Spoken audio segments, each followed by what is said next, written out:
All right, so this year's theme is project competency, project manager competency, okay? So I tell my students that the most important concept in project management is the critical path, okay? Once you know the critical path, you know what to do next. And more importantly, you know today who you need to buy donuts and coffee for, right? On the other hand, VJ says, nope.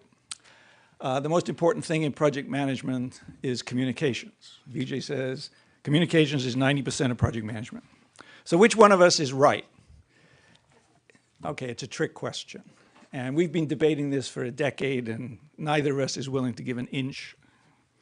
But today we're going to explore the dilemma. And we're actually going to ask you for some help.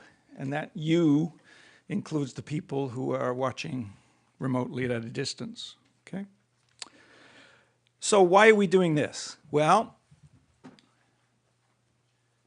like all good researchers, we have new data. And when you have new data, you got new stuff to learn. And this is the new stuff, okay?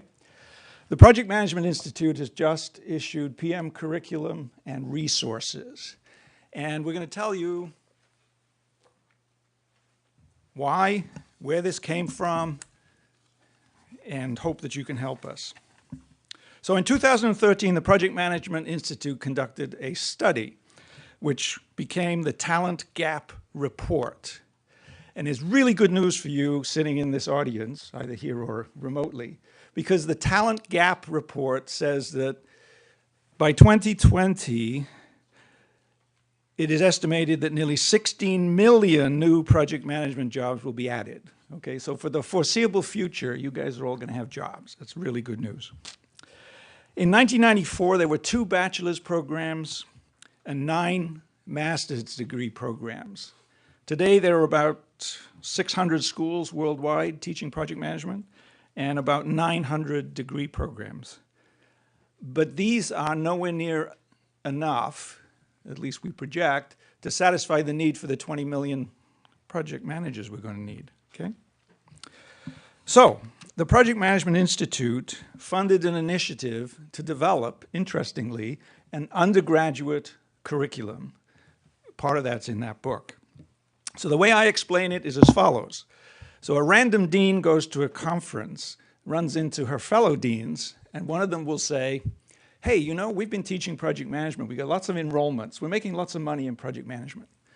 So the second dean goes back home and says to some random faculty member, hey, you're now teaching project management. So what does that faculty member need to teach project management? Well, you would say, okay, you need a curriculum. Yeah, but faculty actually need a bunch more stuff.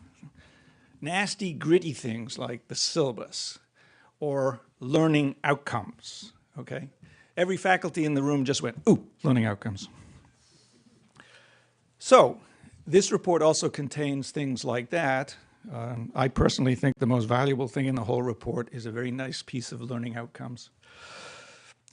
But it also contains guidelines for a degree program, certificate program, and anything you need to start your own project management program. Permit me a short quote. A well-designed framework developed with the help of academics can address this demand, that's the talent gap demand, and guide the nascent academic discipline of project management to new heights. There's only one person in the world who could have written that, VJ. In fact, the original version said, guide the nascent academic discipline of project management to glorious new heights. The editor deleted the glorious. I wonder who that was. Anyway, the PMI effort was 2 years of hard work, managed by 2 people, one of whom you're going to hear from, Mike. But the other, actually the manager of the project was Dr. Carla Messacomer, who I'm now going to embarrass. She's sitting over there. Carla, would you stand up for a minute, please? Or at least wave? Carla's very modest, but she did a fantastic job. More than 100 faculty members from all over the globe participated, and we were in most of those meetings. And if you can imagine 100 faculty members agreeing on anything, That's pretty amazing. But who took on the vast, complex task? VJ. Okay, our own VJ. PMI also created, this is the official title of the book, PMIteach.org. This is a very exciting development. It's going to serve in the future as a key resource, material for teachers, outlines, case studies, activities, term project assignments, and generally an exchange of ideas to grow the project management knowledge base. It's in its early days, and there's not much there right now, but we have great hopes for this website. So, why did I start with my little question? Is it the soft skills or is it the technical skills? Because when we very proudly issued this first draft of this book, this issue immediately came up. When the draft was sent out for review by industry, the #1 comment that came back was, our incoming employees know nothing about the soft skills. Why does this course focus on technical skills? Very good question. Well, there are two answers to that. The first is the soft skills were so important that we decided it needed its own course. And so the second course in the sequence is soft skills. But also you need to understand the vocabulary before you can discuss soft skills, as I say. So you compute that your course is over budget and late, and you have to go talk to the stakeholders. Okay, what does it mean to be a stakeholder? Who are the stakeholders, and what are their power, what is their influence, and so on. So unless you understand the vocabulary, we believe it's necessary before you can go talk to the stakeholders.